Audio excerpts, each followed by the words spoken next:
President Cyril Ramaphosa is in Bavaria in the Federal Republic of Germany to participate in the G7 Leaders Summit at the invitation of the host, Chancellor Olaf Scholz. The summit is taking place in Schloss Elmau, where South Africa will participate in 2 outreach sessions. The first will be a working lunch on investing in the future, where issues of climate, energy and health will be discussed, followed by a working session titled Stronger Together, where the summit will address food security issues and advancing gender equality. For more on this, we now cross live to our SABC correspondent, Trent Murray. A very good day to you, Trent. Take us through the purpose of this summit and what it seeks to achieve.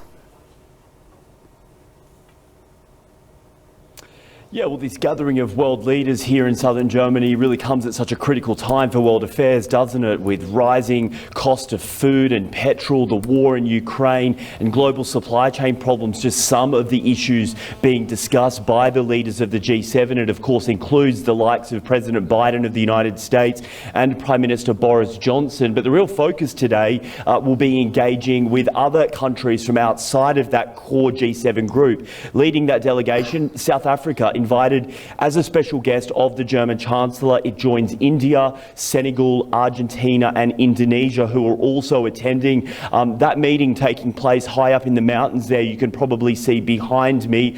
President Ramaphosa is actually in Munich right now, which is the capital of Bavaria, but we understand in the next 30 to 40 minutes he will take that helicopter down from the capital here to those mountains, where he will get an opportunity to speak face to face with President Biden and others. His office are saying that he's looking forward to joining this meeting so he can not just advocate on behalf of South Africa, but also on behalf of the African continent as a whole. South Africa periodically gets this invitation. Which other African countries are in attendance this time? Yeah, well, South Africa will be joined by Senegal. They are also joining this gathering, and we understand the 2 delegations are going to work quite closely together. Of course, Senegal holding the temporary presidency of the African Union right now. That is largely why they are coming. But it is one of the core issues we're expecting to be discussed and really pushed heavily by those 2 African delegations is the issue of food security. I was in a briefing yesterday with NGOs, and they are really sounding the alarm about food shortages, especially in the Horn of Africa. Very much the situation made worse by the war in Ukraine in recent months. Around 25 million tonnes of grain currently stuck in Ukraine. Most of that was in fact destined for Africa and the Middle East. And so there is genuine concern that we could see more famine spreading in parts of Africa. So we expect that delegation today to discuss that issue, how to find a way to get the grain out. Of course, the G7 countries say Russia is blockading the navy ports in Ukraine, and they are calling on Russia to back off and let the grain out.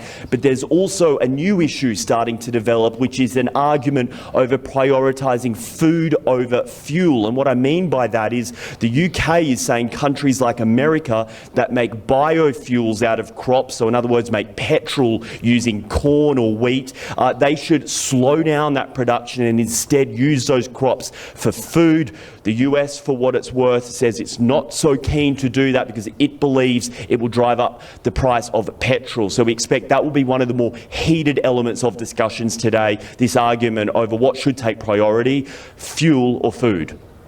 Trent, do we have a sense of the extent of the supply chain constraints and what sort of solutions these global leaders are bringing with them?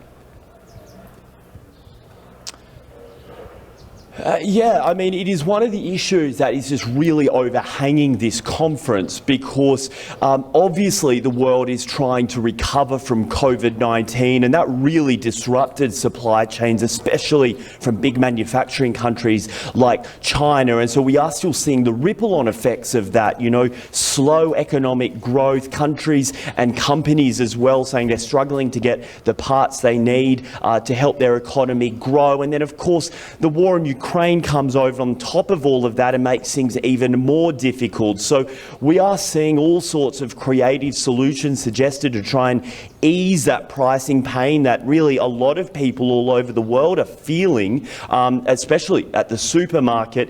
But it's very difficult to see how you get a solution when you don't have a Russia at the table and you can negotiate with them to try and get them to find a way to let a lot of that grain out. For what it's worth, the UK is saying today it wants to allocate around 10 million British pounds to fixing up the railways in Ukraine. It's sort of a bit of a backdoor solution to maybe, instead of getting the grain out on ships, to send it across railways into the west of Europe. But that will take time, of course, and NGOs say that is something that Africa and other parts of the world just does not have. That food is needed now.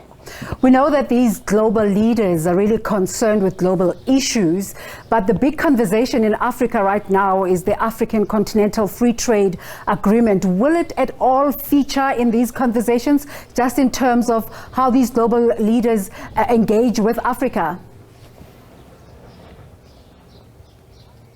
I think it certainly will, and I think that there are high expectations as well on the shoulders of President Ramaphosa to discuss this with G7 leaders, again, particularly on the part of charities and NGOs. I was speaking to them yesterday, and one executive from Oxfam said, you know, we were very happy with the fact that when President Ramaphosa came to the G7 last year in Cornwall in the UK, he really came out swinging for Africa when it came to vaccines against COVID-19. We're expecting that same energy this time around when it comes to food. Government officials here in Germany say one of the reasons they've actually invited South Africa is, one, it's a key partner both as a fellow democracy, but also, two, it's a key partner within the Africa Union. So he does go into that meeting with a pretty big brief, as I say, not just advocating on behalf of South Africa, but the continent as a whole. And I expect side by side with him will be that Senegal delegation as well, to make sure that Africa gets its fair share of resources, particularly as we try to get an economic build back after the pandemic.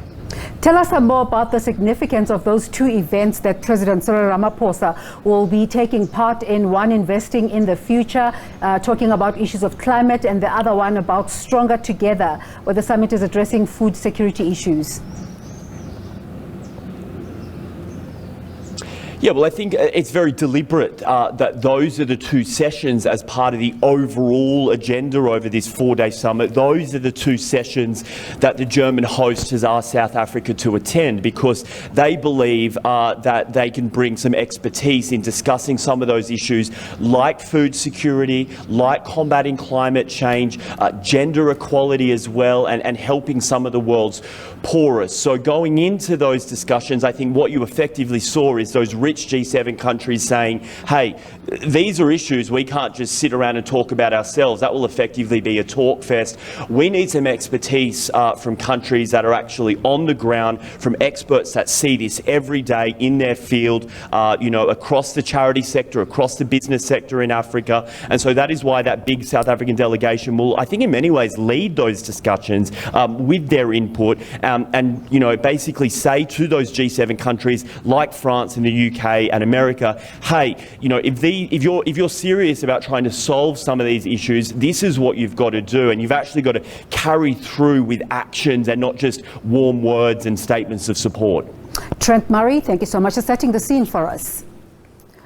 Trent Murray is talking to us about the G7 Leaders Summit, which is taking place in Bavaria in Germany.